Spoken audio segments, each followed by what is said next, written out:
Good afternoon, all. Good afternoon, ma'am. Ma'am.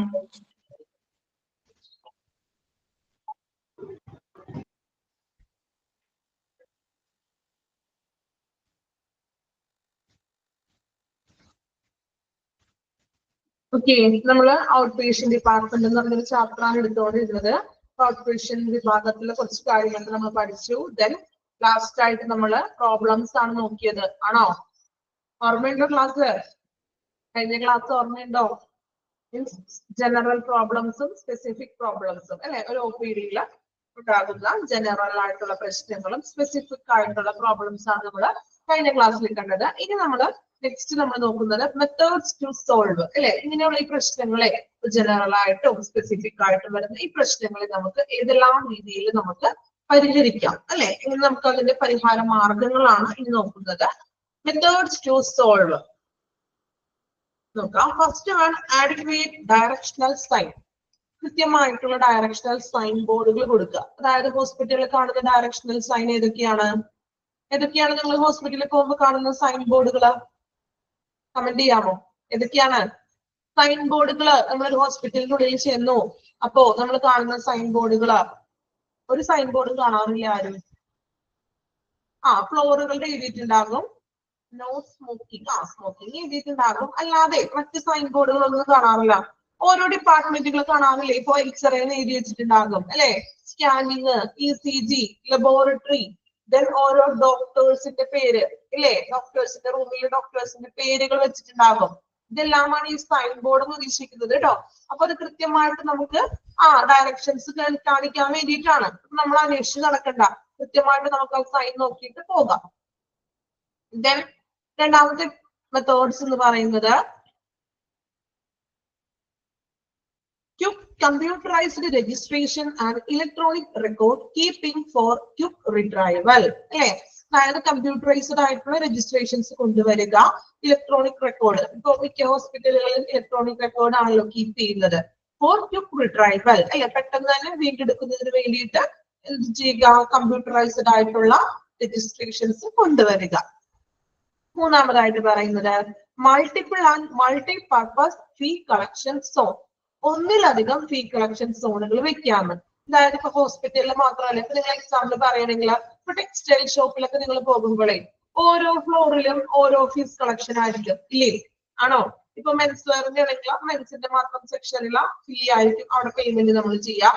Kids wear ആണെങ്കിൽ ആ ഒരു ഫ്ലോറിൽ നമ്മൾ അവിടെ നിന്ന് എടുത്തിട്ടുണ്ടെങ്കിൽ അവിടത്തേക്കും ആ ഫ്ലോറിൽ തന്നെ ആയിരിക്കും പേയ്മെന്റ് ചെയ്യുന്നത് അല്ലേ? അപ്പൊ ഇവിടെയും അതുപോലെ എന്തിനു വേണ്ടിയിട്ടാണ് അങ്ങനെ ചെയ്യുന്നത്? ഒരൊറ്റ ഫ്ലോറിൽ ടോട്ടൽ ഒരു ഫീ കളക്ഷൻ മാത്രമാണെങ്കിൽ ഭയങ്കര പ്രശ്നമായിരിക്കും അല്ലെ? ഭയങ്കര തിരക്കായിരിക്കും, കുറെ ടൈം നിൽക്കേണ്ടതായിട്ടൊക്കെ വരും. അപ്പൊ ഹോസ്പിറ്റലിലും അതുപോലെ ഓരോ സെക്ഷനും ഓരോ ഫീ കളക്ഷൻസും കൊണ്ടുവരിക. അപ്പൊ തിരക്കൊഴിവാക്കാനും സാധിക്കും. അതുപോലെ തന്നെ പേഷ്യൻസിന് അധികം ടൈം സ്പെൻഡ് ചെയ്യേണ്ടതായിട്ടും വരില്ല. Then adequate number of doctors as per patient volume. അവിടെ വരുന്ന പേഷ്യൻസിന്റെ എണ്ണത്തിനനുസരിച്ച് കൊണ്ട് അതിനനുസൃതമായിട്ട് ഡോക്ടേഴ്സിനെ നിയമിക്കാം. നമ്മൾ പറഞ്ഞു ഗവൺമെന്റ് ഹോസ്പിറ്റലിലൊക്കെ ആണെങ്കിൽ ഒത്തിരി പേഷ്യൻസ് ഉണ്ടാകും, പക്ഷെ ഒരു ഡോക്ടറും മാത്രം ഉണ്ടാകുള്ളൂ അല്ലെ? നമുക്ക് പലപ്പോഴും അനുഭവപ്പെട്ടിട്ടുള്ള കാര്യമാണല്ലോ. അപ്പൊ ആവശ്യത്തിനധികം ഡോക്ടേഴ്സിനെ നിയമിക്കുക. Then token display system. എന്താണ് ടോക്കൺ ഡിസ്പ്ലേ സിസ്റ്റം? ഇനി അറിയില്ലാത്തവരുണ്ടോ ആരെങ്കിലോ?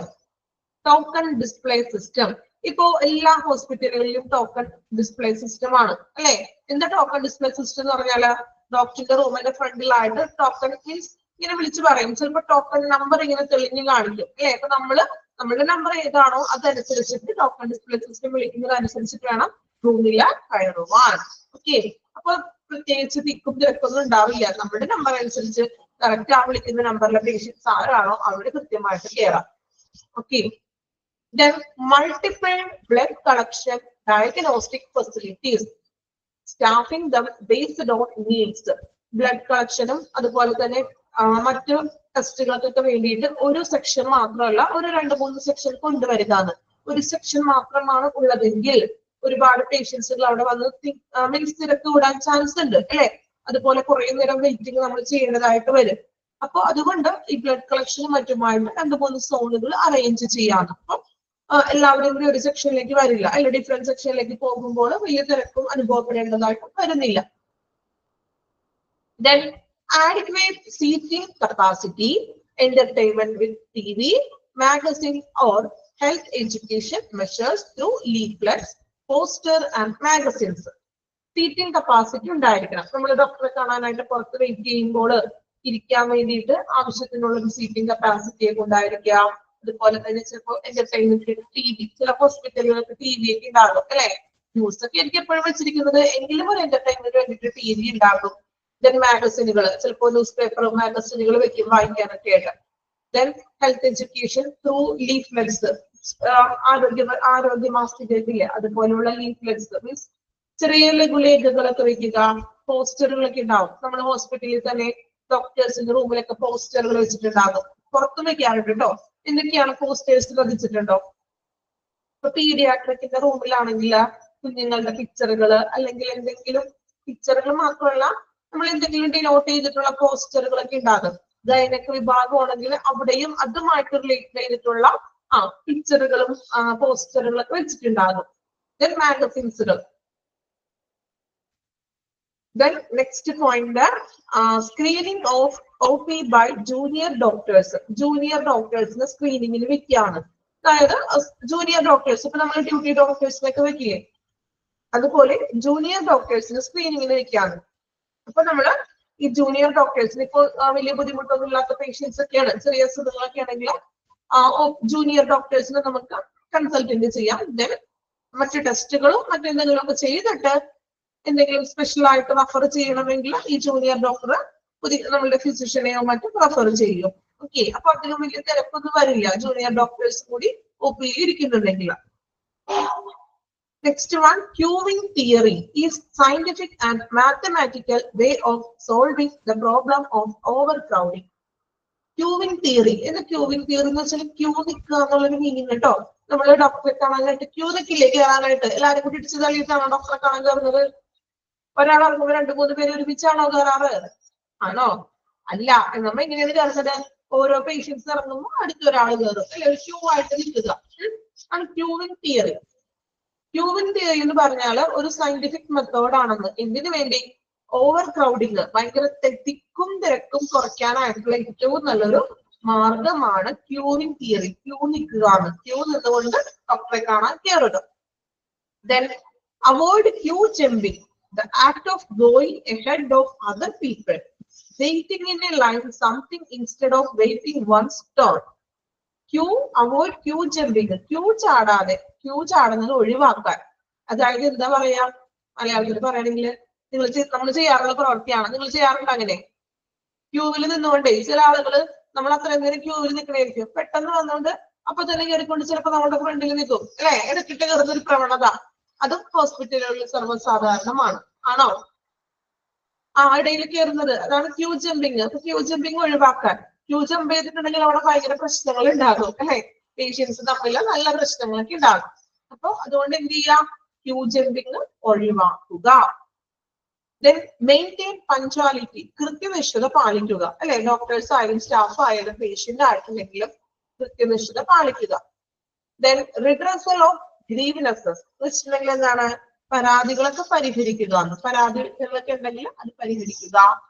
പ്രോപ്പർ അപ്പോയിന്റ്മെന്റ് സിസ്റ്റം, കൃത്യമായിട്ടുള്ള ഒരു അപ്പോയിന്റ്മെന്റ് സിസ്റ്റം കൊണ്ടുവരിക. ചിലപ്പോൾ നേരിട്ട് വന്ന് ചീട്ടെടുക്കുന്ന ഒരു സിസ്റ്റം കൊണ്ടുവരിക, അല്ലെങ്കിൽ നമ്മൾ എന്താണ് ഓൾറെഡി ടോക്കൺ എടുത്തു വെച്ചിട്ടുള്ള സിസ്റ്റം കൊണ്ടുവരിക. ഓക്കെ, ഇത്രയുമാണ് ഈ ജനറൽ ആൻഡ് സ്പെസിഫിക് ആയിട്ടുള്ള പ്രശ്നങ്ങളെ സോൾവ് ചെയ്യാനായിട്ടുള്ള മെത്തേഡ്സ് എന്ന് പറയുന്നത്. ക്ലിയർ ആണോ? സിമ്പിൾ ആണ് പോയിന്റ്സ്. ഒന്ന് വായിച്ചു നോക്കാം കേട്ടോ. ഓരോ പോയിന്റ് വായിക്കുന്നത് അർത്ഥം മനസ്സിലാക്കി വായിക്കുക. ഓക്കെ, വെറുതെ ചുമ്മാ വായിക്കലല്ല, അർത്ഥം മനസ്സിലാക്കി വായിക്കുക. അപ്പൊ തന്നെ നിങ്ങൾ ആ പോയിന്റ്സിലെ പകുതി ഭാഗം പഠിച്ചു. ഓക്കെ, വായിച്ചു നോക്കിക്കോളൂ കേട്ടോ. Methods to solve. Second last എന്ന് പറയുന്നത് നമ്മുടെ പരാതികൾ പരിഹരിക്കുകയാണ്. ഇപ്പൊ പേഷ്യൻസിന്റെ പരാതികളൊക്കെ ഉണ്ടെങ്കിൽ അത് പരിഹരിച്ചു കൊടുക്കുക. മറ്റ് കംപ്ലൈന്റ്സുകളൊക്കെ ഉണ്ടെങ്കിൽ അത് പരിഹരിച്ചു കൊടുക്കുക എന്നുള്ള ഒരു മീനിങ് ആണ് കേട്ടോ.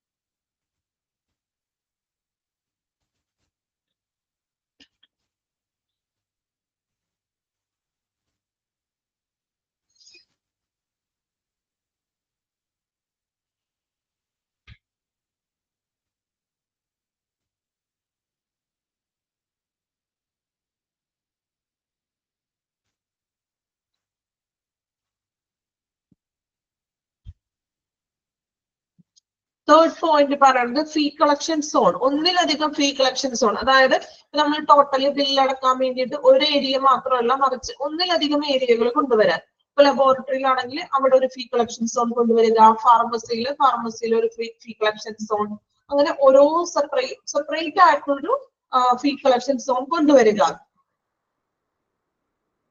കാരണം തിരക്ക് ഒഴിവാക്കാൻ വേണ്ടിയിട്ട്. ഇപ്പൊ ഒരെണ്ണമാണെങ്കിൽ ഭയങ്കര കുറെ നേരം നമ്മൾ നിൽക്കേണ്ടതായിട്ട് വരില്ലേ, ഓരോരുത്തരുടെ ബില്ല് അടിച്ചതിന് ശേഷമേ അടുത്ത ആൾക്ക് പറ്റുള്ളൂ. അപ്പൊ ഡിഫറെന്റ് ആയിട്ട് അതാണ് ഞാൻ എക്സാമ്പിൾ ടെക്സ്റ്റൈൽ ഷോപ്പ് പറഞ്ഞത്.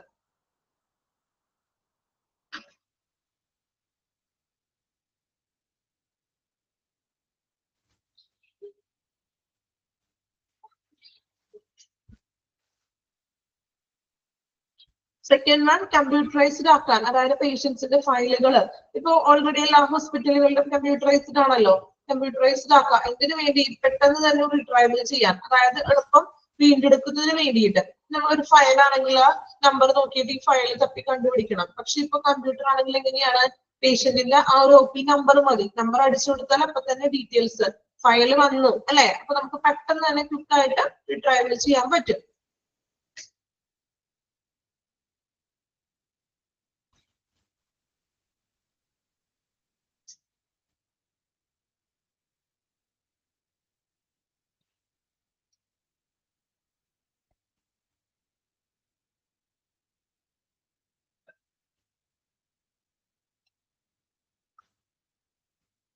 ആറാമത് എന്താ പറയുന്നത്? മൾട്ടിപ്പിൾ. നമ്മൾ ഫീ കളക്ഷൻ സോൺ പറഞ്ഞില്ലേ, അതുപോലെ ഇപ്പൊ ബ്ലഡ് കളക്ട് ചെയ്യാനും അല്ലെങ്കിൽ ടെസ്റ്റുകളൊക്കെ ചെയ്യാൻ വേണ്ടിയിട്ട് ഒന്നിലധികം ഏരിയ കൊണ്ടുവരാൻ.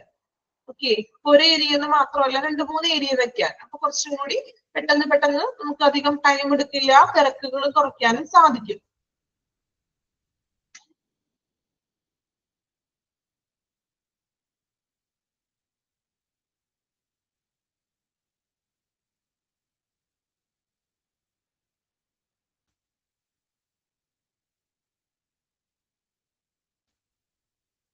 ഒൻപതാമത് പറയുന്നത് ക്യൂ നിൽക്കാണ്. നമ്മൾ ക്യൂ നിന്നല്ലേ ഡോക്ടറെ കാണാൻ കയറുന്നത്. സോ ക്യൂവിംഗ് തിയറി കൊണ്ടുവരാൻ. ഓക്കെ, ആഡിക്വേറ്റ് എന്ന് വെച്ചിട്ടുണ്ടെങ്കിൽ എന്താണ്? ഇമ്പോർട്ടന്റ് ആയിട്ടുള്ള ആഡിക്വേറ്റ് എന്നൊക്കെ പറയില്ലേ നമ്മള്, ഏറ്റവും ഇമ്പോർട്ടന്റ് ആയിട്ടുള്ള ആഡിക്വേറ്റ് സീറ്റിംഗ് കപ്പാസിറ്റി, ആവശ്യത്തിനുള്ള എന്നൊക്കെ ഉള്ളൊരു മീനിങ് ആണ് കേട്ടോ.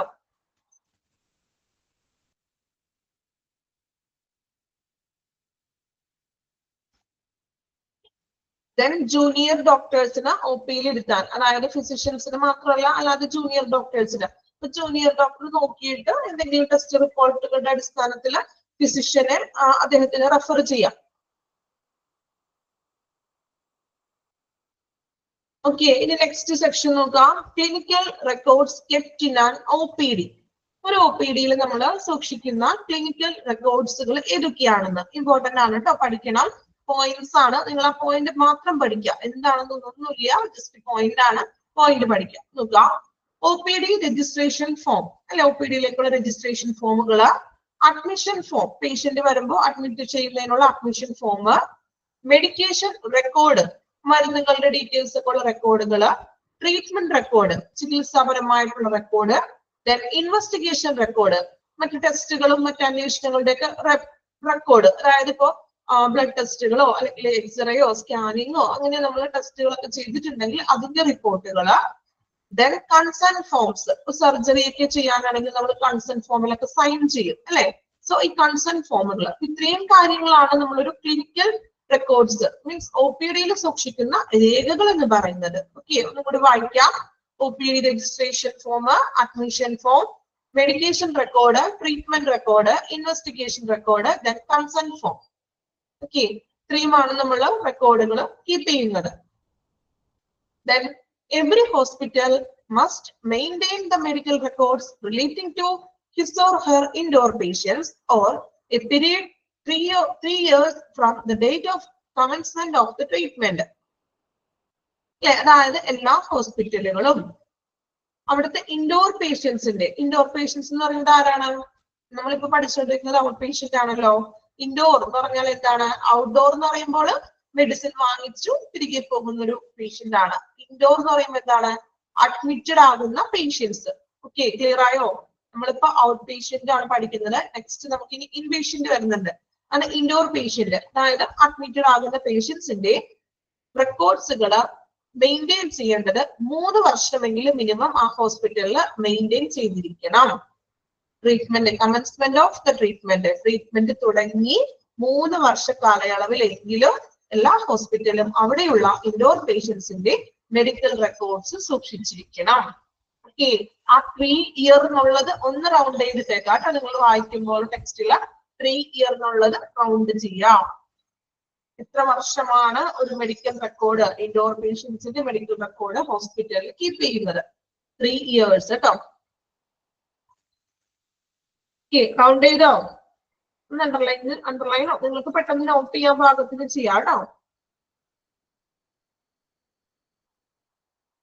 ഓക്കെ, ഒന്ന് വായിച്ചു നോക്കിയേ. ക്ലിനിക്കൽ റെക്കോർഡ്സുകൾ ഏതൊക്കെയാണെന്ന് വായിക്കുന്നതിനോടൊപ്പം പഠിക്കുക കേട്ടോ. അതൊക്കെ സിമ്പിൾ ആയിട്ടുള്ള കാര്യമല്ലേ. മാക്സിമം വായിക്കുമ്പോൾ തന്നെ അത് പഠിച്ചെടുക്കുക. Clinical records kept in an OPD വായിച്ചു നോക്കാം കേട്ടോ.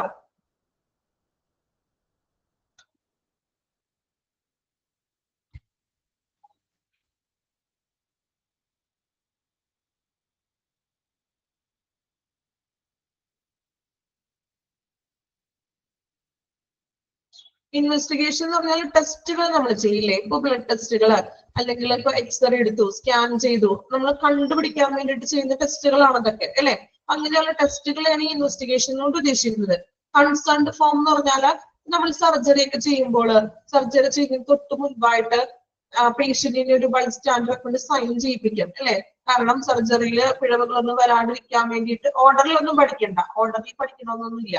ജസ്റ്റ് നിങ്ങളൊന്ന് മനസ്സിലാക്കി വെക്കുക ഏതൊക്കെയാണെന്ന്. ഓർഡർ ഒന്നും വേണ്ട, ഏതൊക്കെയാണെന്ന് പഠിച്ചു വെക്കുക റെക്കോർഡ്സുകൾ കേട്ടോ. ഓർഡർ ഒന്നും ഇല്ലാതിത്. ഇനി ഓർഡർ പഠിക്കാൻ ബുദ്ധിമുട്ടാണെന്ന് വിചാരിക്കേണ്ട, ഓർഡർ ഒന്നും വേണ്ട, പോയിന്റ്സുകൾ പഠിക്കാം. ദെൻ 3 ഇയേഴ്സ് ഓർത്തിരിക്കുക കേട്ടോ.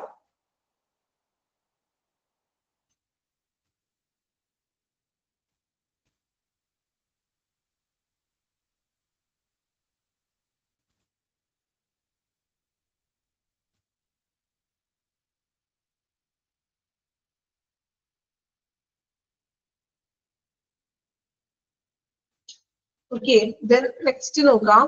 Job description OPD assistant. ഒരു OPD അസിസ്റ്റന്റിന്റെ ജോബ് ഡിസ്ക്രിപ്ഷൻ, റെസ്പോൺസിബിലിറ്റീസ് ആണ് നമ്മൾ നോക്കുന്നത് കേട്ടോ. OP അസിസ്റ്റന്റ് നമ്മൾ പറഞ്ഞില്ലേ, എന്തൊക്കെയാണ് നോക്കാം. First one, arrangement of necessary instrument for OPD. OPDയിലേക്ക് ആവശ്യമായിട്ടുള്ള ഇൻസ്ട്രുമെന്റ് അല്ലെ, അതിനൊക്കെ എന്ത് ചെയ്യുക? അറേഞ്ച്മെന്റ് ചെയ്യുക.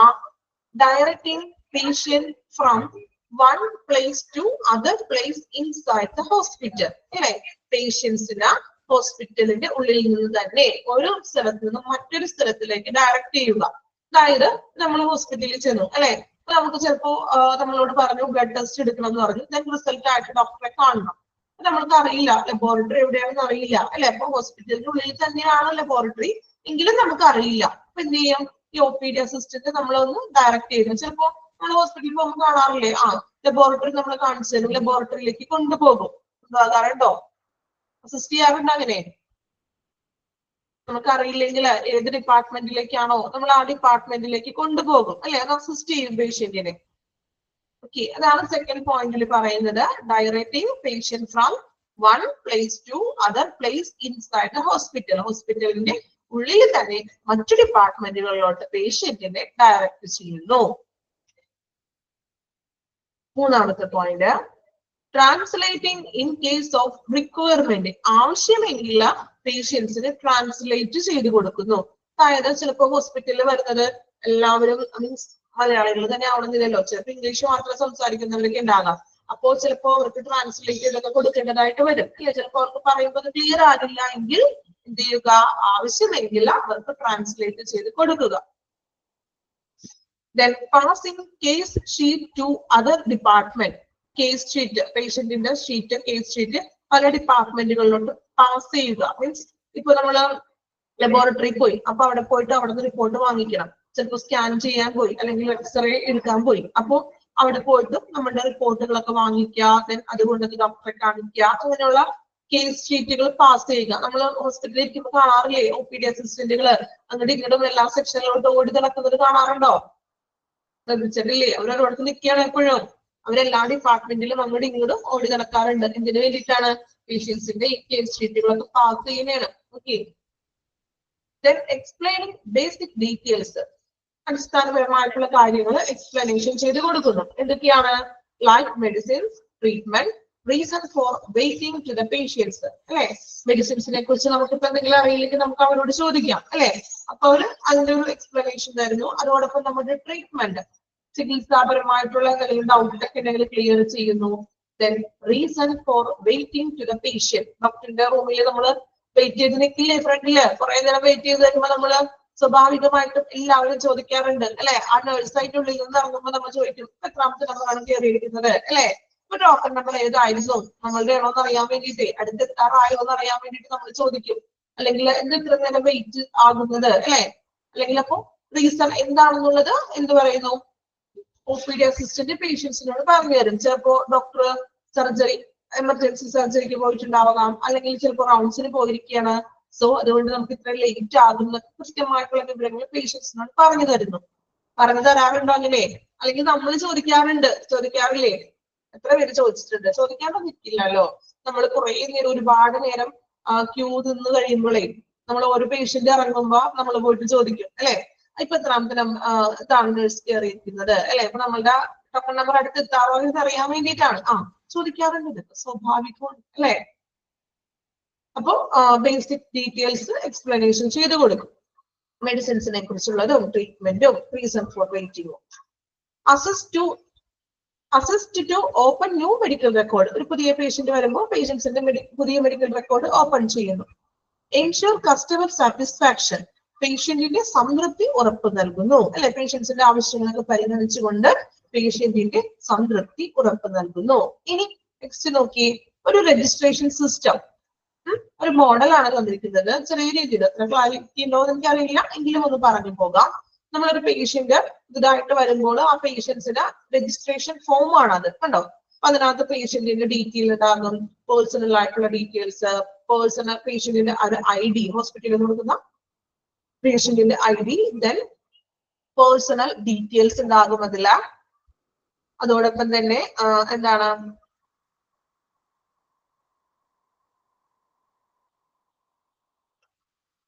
ദെൻ നമ്മുടെ ബേസിക് ആയിട്ടുള്ള കാര്യങ്ങൾ അല്ലെ. അതായത് രജിസ്ട്രേഷൻ ഡേറ്റ്, ഫീസ്, അല്ലെങ്കിൽ പേഷ്യന്റിന്റെ name, date of birth, age, sex, blood group, then hospital പരമായിട്ടുള്ള കാര്യങ്ങൾ അല്ലെ. അഡ്രസ് ഒക്കെ എഴുതും, ദെൻ ഹോസ്പിറ്റലിന്റെ പേര് എഴുതും, ദെൻ ഏത് ഡോക്ടറെയാണ് നമ്മൾ കാണുന്നത്, ഡോക്ടറിന്റെ പേര്. ഇത്രയും കാര്യങ്ങളൊക്കെയാണ് ആ രജിസ്ട്രേഷൻ ഫോമിൽ അവർ ഇൻക്ലൂഡ് ചെയ്യുന്നത് കേട്ടോ.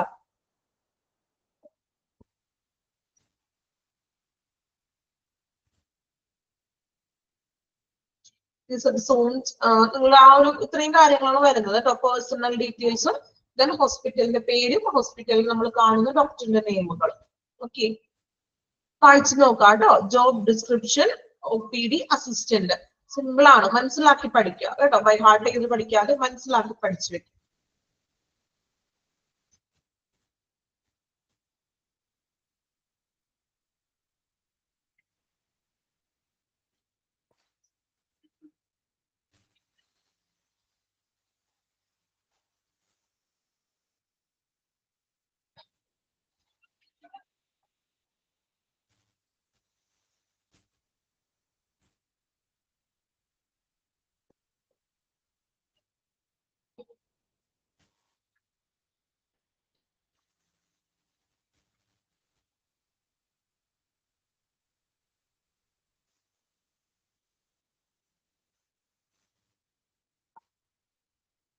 സെക്കൻഡ് പോയിന്റ്, പേഷ്യൻസിന് നമുക്കിപ്പോ ലബോറട്ടറിയിലേക്ക് പോകണം, പക്ഷെ നമുക്ക് ലബോറട്ടറി ഏതാണെന്ന് അറിയില്ല. അപ്പൊ ലബോറട്ടറി കൃത്യമായിട്ട് കാണിച്ചു കൊടുക്കുക, അവിടേക്ക് കൂട്ടിക്കൊണ്ട് പോവുക പേഷ്യൻസിന്.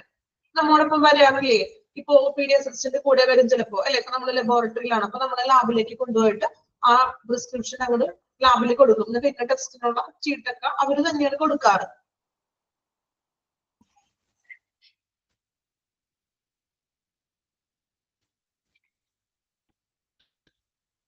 ഫസ്റ്റ് പോയിന്റ് എന്താണ്, OPDയിലേക്ക് ആവശ്യമായിട്ടുള്ള ഇൻസ്ട്രുമെന്റ്സുകൾ അറേഞ്ച്മെന്റ് ചെയ്യുക. ഇൻസ്ട്രുമെന്റ് എന്ന് പറയുമ്പോൾ എന്തൊക്കെയായിരിക്കും, ഇപ്പൊ ഡോക്ടറിന്റെ റൂമിലൊക്കെ സെറ്റ് ചെയ്ത് വെക്കുക അല്ലെ. ഇപ്പൊ ഡോക്ടറിന്റെ റൂമിൽ എല്ലാം ഓൾറെഡി ഓർഡർ ആയിട്ടൊക്കെ വെക്കുക. ഓക്കെ, ഡോക്ടറിന്റെ റൂമിൽ നിൽക്കുന്നതാണല്ലോ അവര്. സോ അവിടെയും OPDയിൽ വരുന്ന കാര്യങ്ങളൊക്കെ ഒന്ന് അറേഞ്ച് ചെയ്തൊക്കെ വെക്കുക. ലാസ്റ്റ് പോയിന്റ് എന്തായിരുന്നു? കസ്റ്റമർ, അതായത് പേഷ്യന്റിന്റെ സാറ്റിസ്ഫാക്ഷൻ, സംതൃപ്തി ഉറപ്പുവരുത്തുക. ഈ കാര്യങ്ങളൊക്കെ ചെയ്ത് കൊടുത്തിട്ട് പേഷ്യന്റിനെ സംതൃപ്തിയാക്കുക.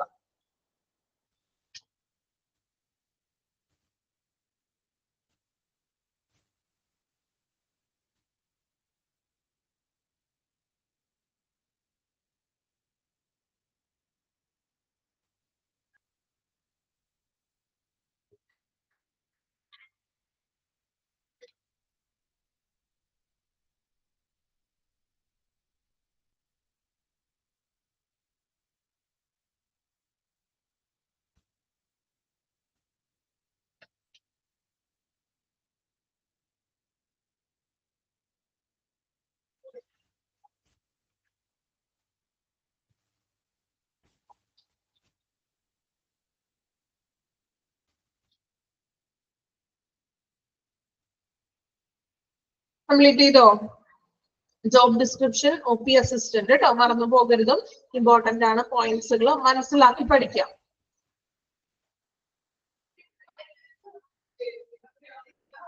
ക്ലിയർ ആണോ? വായിച്ചെല്ലാവരും?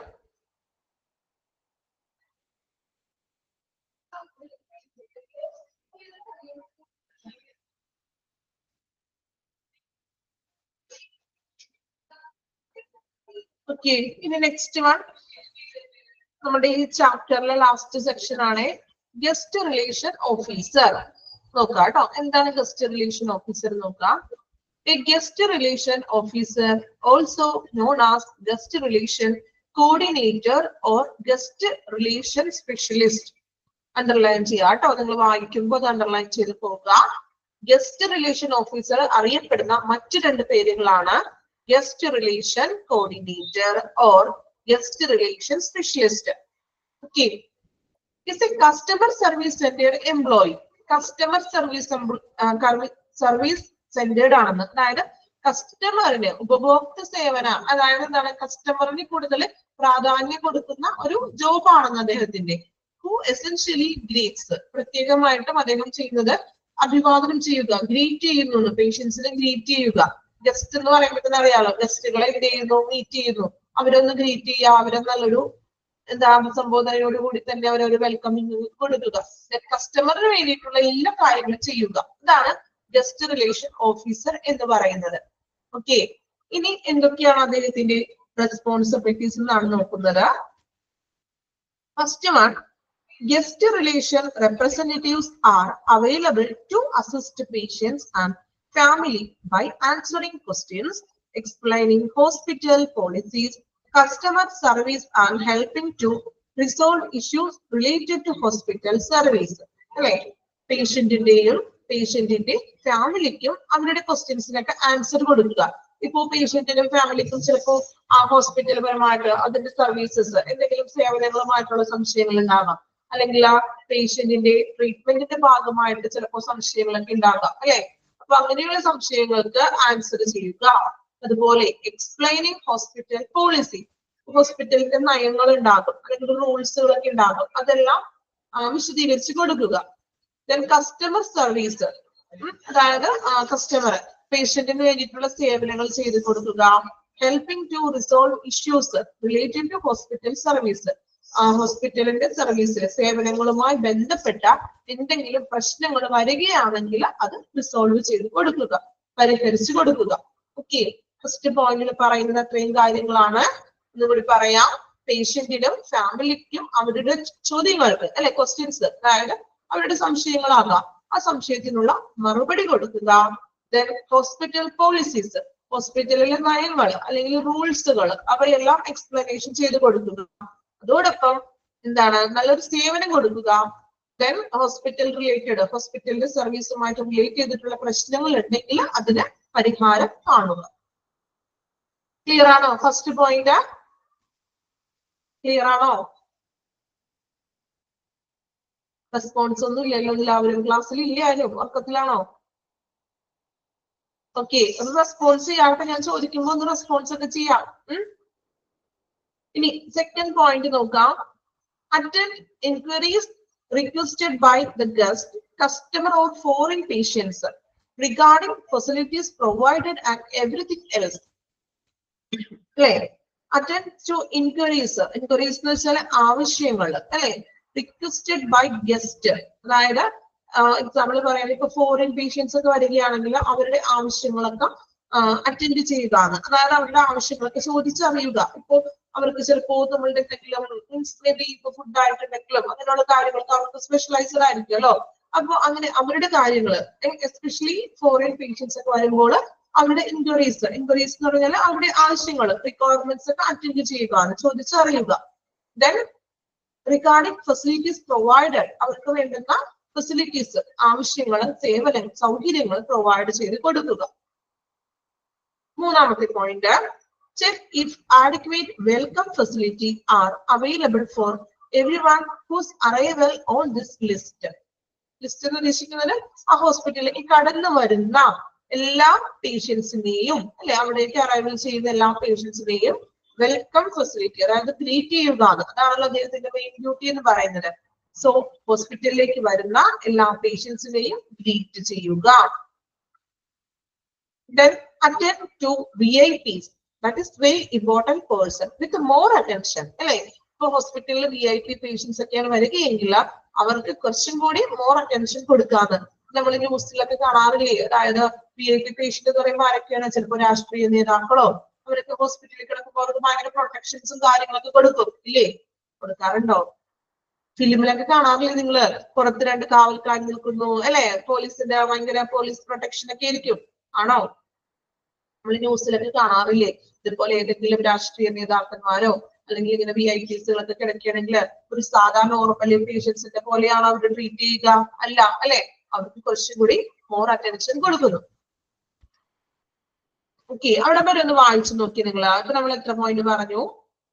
5 പോയിന്റ് പറഞ്ഞു. 5 അല്ല 4 പോയിന്റ് പറഞ്ഞായിരുന്നേ. ഫസ്റ്റത്തെ 4 പോയിന്റ് അവിടെ വരെ ഒന്ന് വായിച്ചു നോക്കാം. അത് അത്രയും ഭാഗം ഒന്ന് ക്ലിയർ ആക്കാം കേട്ടോ. വായിക്കാം, മീനിങ് മനസ്സിലാക്കിയിട്ട് വായിക്കണം കേട്ടോ.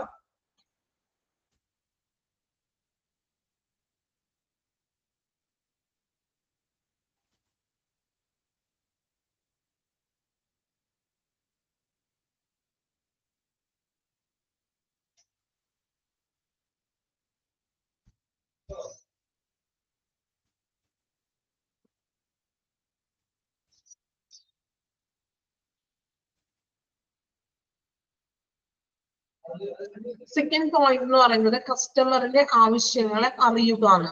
അപ്പൊ അതിനനുസരിച്ചിട്ടുള്ള ഫെസിലിറ്റീസ് പ്രൊവൈഡ് ചെയ്യുക. കസ്റ്റമർ എന്ന് പറഞ്ഞാൽ പേഷ്യന്റ്. ഇപ്പോ ഫോറിൻ പേഷ്യന്റ് ഒക്കെ ആണെങ്കിൽ അവർക്ക് ഒത്തിരി ആവശ്യങ്ങളൊക്കെ ഉണ്ടാവും. ചിലപ്പോൾ അവർക്ക് സൗകര്യങ്ങളുടെ കുറവൊക്കെ ഉണ്ടാകും. സോ അത് മനസ്സിലാക്കിക്കൊണ്ട് അവർക്ക് അതിനുള്ള ഫെസിലിറ്റികൾ പ്രൊവൈഡ് ചെയ്യുക.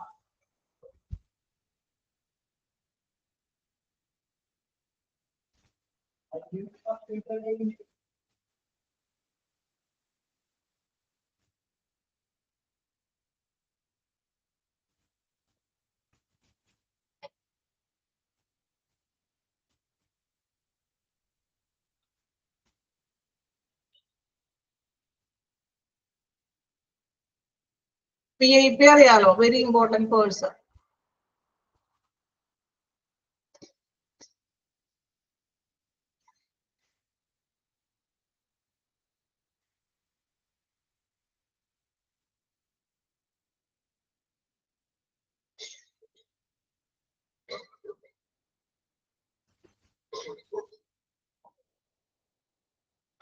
അവിടെ ഹോസ്പിറ്റലിലേക്ക് കടന്നു വരുന്ന എല്ലാ പേഷ്യൻസിനെയും വെൽക്കം ചെയ്യുക കേട്ടോ. മൂന്നാമത്തെ പോയിന്റില്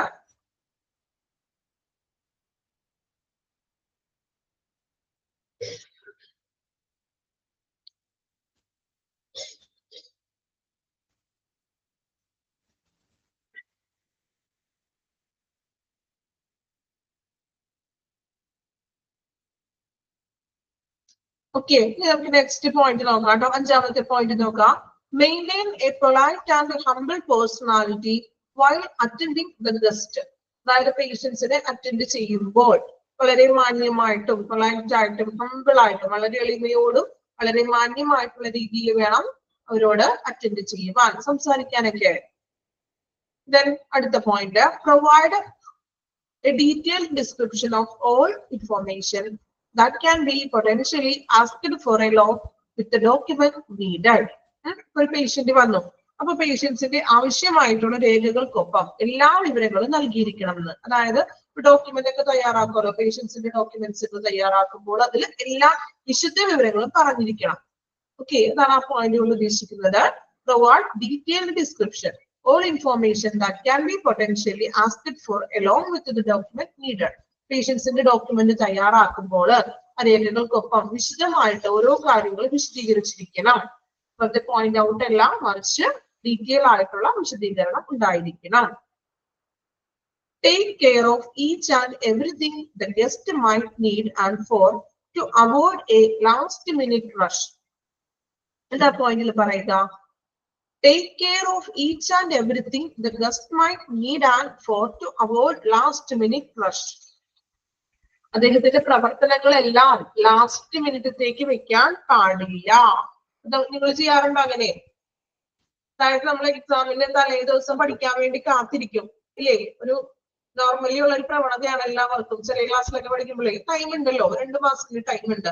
ഇതിന് എക്സാമിന്റെ തൊട്ട് മുന്നേ ഒരാഴ്ചയ്ക്ക് വേണ്ടി നമ്മൾ കാത്തിരിക്കും. എന്നിട്ടോ പഠിക്കാനായിട്ട് നടക്കും അങ്ങനെ. അപ്പൊ കംപ്ലീറ്റ് ആവില്ല അല്ലേ? ആണോ? ചെയ്യാറുള്ളതല്ലേ ഇതൊക്കെ? ചെയ്യാറുണ്ടായിരിക്കില്ലോ. എല്ലാവരും അന്നന്ന് എടുക്കുന്ന പോർഷൻസ് പഠിച്ചാണോ പോകുന്നത്? ആണോ? അതിന് റിപ്ലൈ ഇല്ല. ഓക്കെ, അപ്പൊ ഇവിടെ പറയുന്നത് അദ്ദേഹത്തിന്റെ ഡ്യൂട്ടീസ് അദ്ദേഹം കൃത്യമായിട്ട് ചെയ്യുക എന്ന്. അതായത് ലാസ്റ്റ് മിനിറ്റ് റഷിന് വേണ്ടി വെച്ചേക്കാൻ പാടില്ല. കൃത്യമായിട്ടും ഓരോ പ്രവർത്തനങ്ങളും കൃത്യതയോടുകൂടി തന്നെ ചെയ്യുക. അതായത് അവസാന നിമിഷത്തേക്ക് വേണ്ടി വെച്ചേക്കാൻ പാടില്ല. ഓക്കെ, ദെൻ അടുത്ത point, check the amenities for their quality and proper provision to leave no ground for complaints. അല്ലെ? അതായത് എന്താണ്?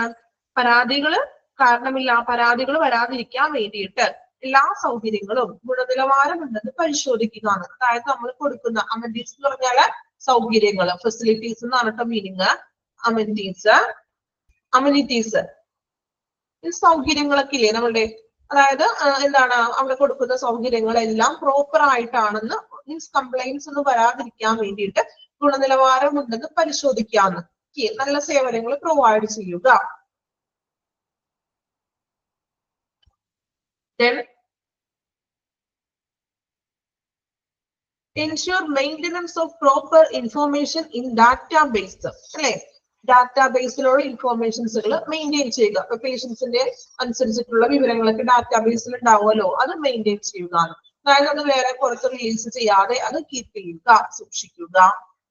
Then work in close contact with the manager and get in touch with him whenever needed. ഹോസ്പിറ്റലിന്റെ മാനേജറായിട്ട് നല്ലൊരു close contact ഉണ്ടായിരിക്കണം അല്ലെ? Close contact ഉണ്ടായിരിക്കുക. അതോടൊപ്പം in touch with him whenever needed. ആവശ്യമുള്ളപ്പോൾ അദ്ദേഹത്തിനോട് ഹെൽപ്പുകളൊക്കെ ചോദിക്കാന്ന്. അപ്പൊ അതുകൊണ്ട് നല്ലൊരു കോണ്ടാക്ട് അദ്ദേഹമായിട്ട് ഉണ്ടായിരിക്കുക. Then last one, have a true knowledge of hospital, medical and non-medical department and its functioning. അതായത് നല്ലൊരു അറിവുണ്ടായിരിക്കണം ഹോസ്പിറ്റലിലെ മെഡിക്കൽ പരമായിട്ടും നോൺ മെഡിക്കൽ പരമായിട്ടുള്ള എല്ലാ ഡിപ്പാർട്ട്മെന്റുകളെ കുറിച്ചും കൃത്യമായിട്ടുള്ള ഒരു അറിവ് ഉണ്ടായിരിക്കണം. ഓക്കെ, ഇത്രയുമാണ് ഒരു ഗസ്റ്റ് റിലേഷൻ ഓഫീസറിന്റെ ജോബ് റെസ്പോൺസിബിലിറ്റി എന്ന് പറയുന്നത്. കുറച്ചധികം പോയിന്റ്സ് ഉണ്ട്, കുഴപ്പമില്ല, വായിച്ച് മനസ്സിലാക്കാവുന്ന പോയിന്റ്സുകളാണ്. ഓക്കെ, വായിച്ചു നോക്കാം കേട്ടോ. ടോട്ടൽ ആയിട്ട് ഫസ്റ്റ് തുടങ്ങി ഒന്ന് വായിച്ചു നോക്കാം.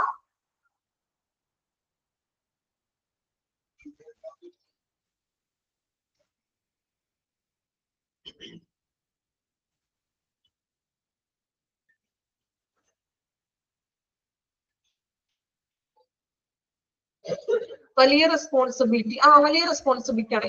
എല്ലാ ഓഫീസേഴ്സിനും ഇങ്ങനെയൊക്കെ തന്നെയാണ്. വലിയൊരു റെസ്പോൺസിബിലിറ്റീസ് ഉണ്ട് അല്ലെ? നമ്മൾ ആ ഒരു പൊസിഷനിൽ ഇരിക്കുമ്പോൾ അവരുടെ റെസ്പോൺസിബിലിറ്റീസ് അവർ കൃത്യമായിട്ടും കീപ്പ് ചെയ്യാൻ വേണം. പോയിന്റ് കണ്ടിട്ടാണോ വലിയ റെസ്പോൺസിബിലിറ്റീസ് ഉദ്ദേശിച്ചത്? ആണോ? പോയിന്റിൽ മാത്രമല്ല കേട്ടോ, ഇത് അവരുടെ റെസ്പോൺസിബിലിറ്റി ആണ്. ഒരു ഹോസ്പിറ്റൽ എന്ന് പറയുമ്പോൾ ഇത്രയും കാര്യങ്ങൾ അവിടെ കൈകാര്യം ചെയ്യണം, എങ്കിലേ അത് നല്ല സ്മൂത്ത് ആയിട്ട് അത് വർക്ക് ചെയ്യാൻ പറ്റുള്ളൂ. ഓക്കെ,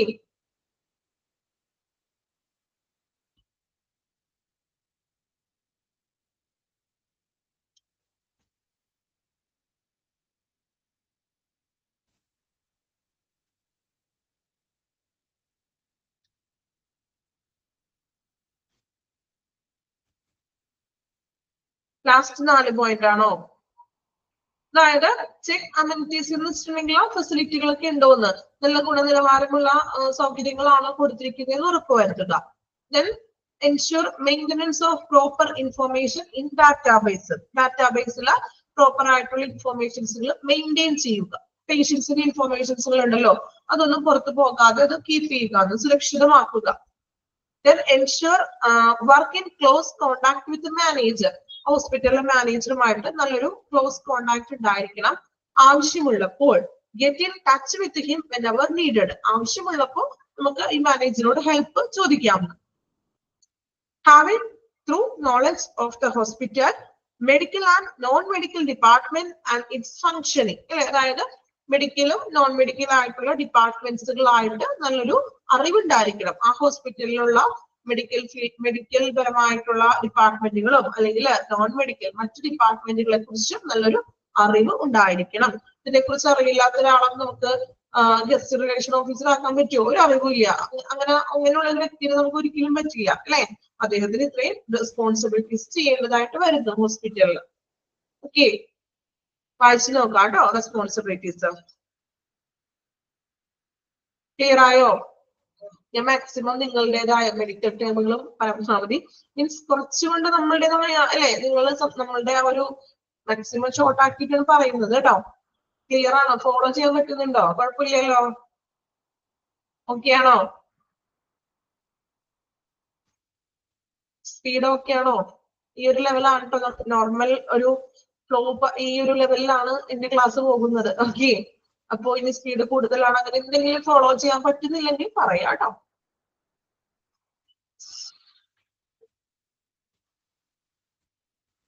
ഓരോ ടീച്ചേഴ്സിന്റെ ടീച്ചിങ് സ്റ്റൈലും ടീച്ചിങ് വേയും വ്യത്യാസം ഉണ്ടല്ലോ, അതുകൊണ്ടാണ് ഞാൻ ചോദിച്ചത്. ചിലപ്പോ സ്പീഡ് കൂടുതലായിരിക്കാം, കുറവ് അങ്ങനെയൊക്കെ തോന്നിയിരിക്കാം. നിങ്ങൾക്ക് ഫോളോ ചെയ്യാൻ പറ്റുകയാണ് കേട്ടോ. പറ്റുന്നില്ലെങ്കിൽ ഒന്ന് പറയാം.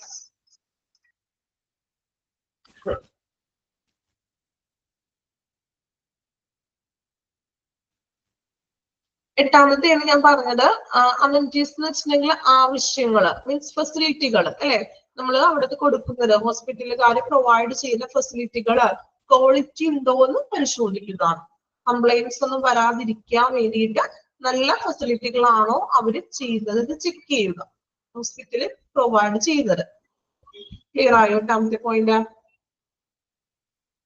ഓക്കെ,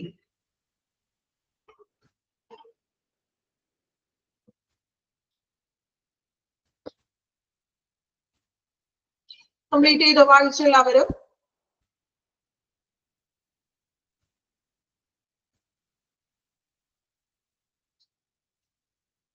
ഓക്കെ, ഇപ്പൊ നമ്മളുടെ ഈ ഒരു ചാപ്റ്റർ കംപ്ലീറ്റ് ആയിട്ടുണ്ട്. ഔട്ട് പേഷ്യന്റ് ഡിപ്പാർട്ട്മെന്റ് വളരെ ചെറിയ സിമ്പിൾ ആയിട്ടുള്ള ഒരു ചാപ്റ്റർ ആയിരുന്നു അല്ലെ?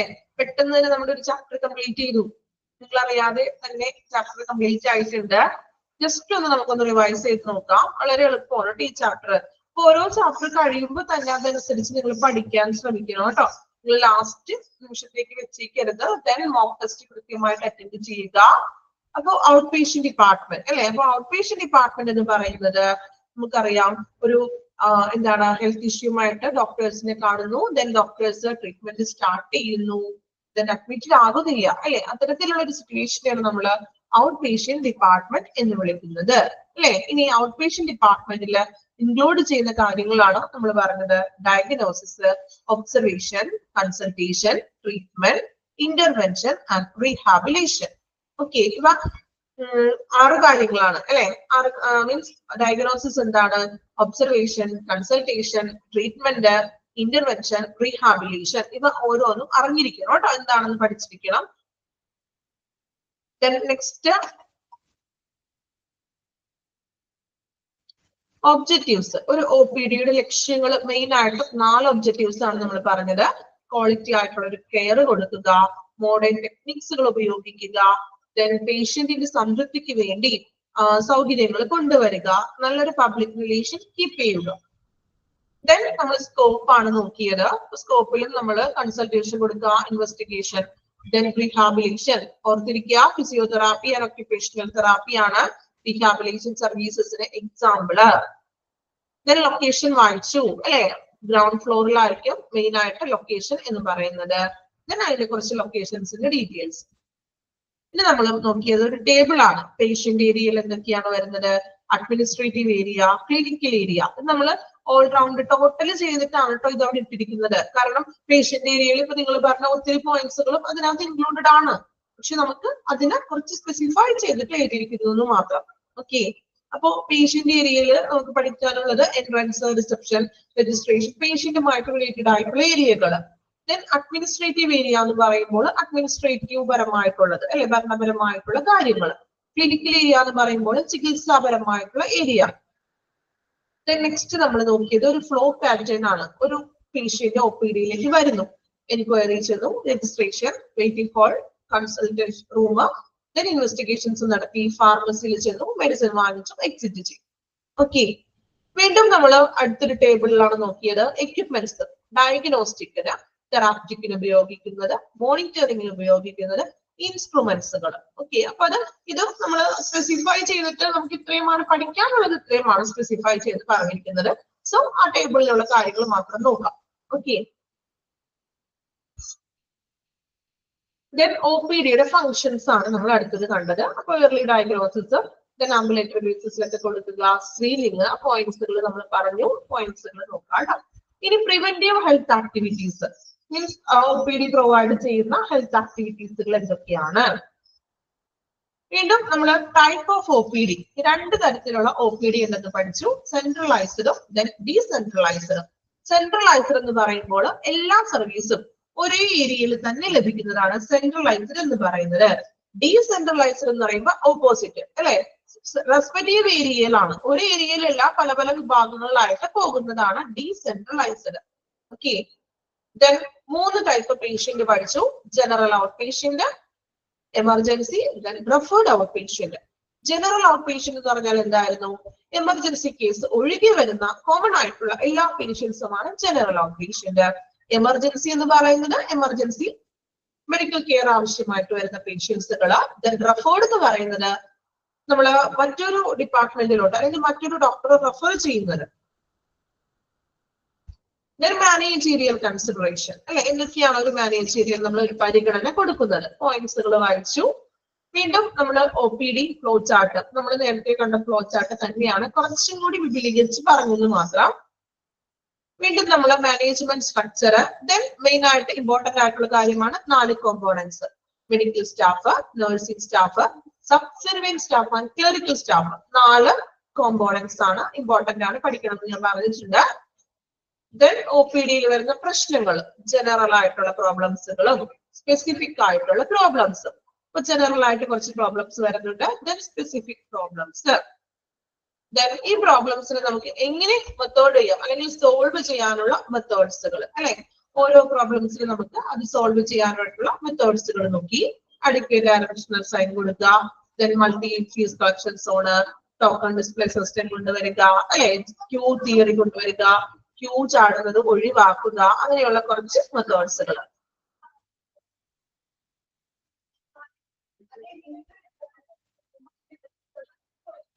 ദെൻ ക്ലിനിക്കൽ റെക്കോർഡ്സിൽ കെപ്റ്റ് മീൻസ് നമ്മുടെ ഒ പി ഡിയിൽ കെപ്റ്റ് ചെയ്യുന്ന സൂക്ഷിക്കുന്ന രേഖകൾ ഏതൊക്കെയാണ്. ഒ പി ഡി രജിസ്ട്രേഷനും അഡ്മിഷൻ അങ്ങനെയുള്ള രേഖകൾ. ദെൻ പ്രത്യേകം ശ്രദ്ധിക്കുക, 3 വർഷമാണ് നമ്മൾ ഒരു ഇൻപേഷ്യന്റിന്റെ മെഡിക്കൽ റെക്കോർഡ് ഹോസ്പിറ്റലിൽ സൂക്ഷിക്കുന്നത്. Then O P D assistant അല്ലെ, ഒ പി ഡി അസിസ്റ്റന്റിന്റെ എന്താണ് റോള് അല്ലെങ്കിൽ ഡ്യൂട്ടീസ് ആണ് നമ്മൾ കണ്ടത്. കുറച്ച് പോയിന്റ്സുകൾ പറഞ്ഞു. ഇൻസ്ട്രുമെന്റുകൾ അറേഞ്ച് ചെയ്ത് കൊടുക്കുക, പേഷ്യന്റിനെ ഒരു സ്ഥലത്ത് നിന്ന് മറ്റൊരു സ്ഥലത്തേക്കൊക്കെ ഡയറക്റ്റ് ചെയ്യുക, ട്രാൻസ്ലേഷനൊക്കെ ആവശ്യമെങ്കിൽ എന്ത് ചെയ്യുക, ട്രാൻസ്ലേഷൻ ചെയ്ത് കൊടുക്കുക. ലാസ്റ്റ് വൺ നമ്മൾ നോക്കിയത് ഗസ്റ്റ് റിലേഷൻ ഓഫീസർ. ഓക്കെ, അപ്പോ ഗസ്റ്റ് റിലേഷൻ ഓഫീസറിന് അറിയപ്പെടുന്ന മറ്റു 2 പേരുകളാണ് guest relation coordinator or guest relation specialist. Then customer centred ആയിട്ട് കസ്റ്റമറിന് വേണ്ടി പ്രവർത്തിക്കുന്ന ഒരു വ്യക്തിയാണ്. വീണ്ടും നമ്മൾ അദ്ദേഹത്തിന്റെ ഡ്യൂട്ടീസ് നോക്കി അല്ലെ, അപ്പൊ കുറച്ച് ഡ്യൂട്ടീസുകൾ കണ്ടു. PAP പേഷ്യൻസിനേക്ക് അറ്റൻഡ് ചെയ്യുക, ദെൻ വെൽക്കമിങ് കൊടുക്കുക, പേഷ്യൻസിന്റെ ഫാമിലിക്കും ക്വസ്റ്റ്യൻസിനൊക്കെ ആൻസർ ഒക്കെ ചെയ്ത് കൊടുക്കുക. ഓക്കെ, ഇത്രയും കാര്യങ്ങളാണ് ഗസ്റ്റ് റിലേഷൻ ഓഫീസറിന്റെ റെസ്പോൺസിബിലിറ്റി എന്ന് പറയുന്നത്. ഇത്രയാണ് നമ്മുടെ ഈ ഒരു ഔട്ട് പേഷ്യന്റ് എന്ന് പറഞ്ഞ ഒരു ചാപ്റ്ററിൽ ഇൻക്ലൂഡ് ചെയ്തിരിക്കുന്നത്. ഈ ഒരു ചാപ്റ്റർ ക്ലിയർ ആണോ? ഓക്കെ ആണോ? ഓക്കെ, എല്ലാവർക്കും ക്ലിയർ ആണോ? ഔട്ട് പേഷ്യന്റ് എന്ന് പറഞ്ഞൊരു ചാപ്റ്റർ വളരെ സിമ്പിൾ ആയിട്ടുള്ള ചാപ്റ്റർ ആണ് കേട്ടോ. പെട്ടെന്ന് തന്നെ നിങ്ങൾ എടുക്കുന്നതിനോടൊപ്പം തന്നെ പഠിച്ചു പോകാനും ശ്രമിക്കാം. ഓക്കെ, ഇനി നെക്സ്റ്റ് നമ്മൾ അടുത്ത ക്ലാസ്സിൽ പുതിയൊരു ചാപ്റ്റർ ആയിരിക്കും സ്റ്റാർട്ട് ചെയ്യുന്നത്, ഇൻപേഷ്യന്റ് ഡിപ്പാർട്ട്മെന്റ്. നമ്മൾ ഔട്ട് പേഷ്യന്റ് അല്ലേ നോക്കിയത്, നമ്മൾ ഇനി എടുക്കാൻ പോകുന്നത് ഇൻപേഷ്യന്റ് ഡിപ്പാർട്ട്മെന്റ് ആയിരിക്കും കേട്ടോ. നേരെ ഓപ്പോസിറ്റ്, അഡ്മിറ്റ് ആകുന്ന പേഷ്യൻസ്. ഓക്കെ, അപ്പൊ ഇനി നെക്സ്റ്റ് ക്ലാസ്സിൽ ഇൻപേഷ്യന്റ് ഡിപ്പാർട്ട്മെന്റ് എടുക്കും. സോ ഇപ്പൊ എടുത്ത ഔട്ട് പേഷ്യന്റ് കൃത്യമായിട്ട് പഠിച്ചിരിക്കാം. Okay, thank you all.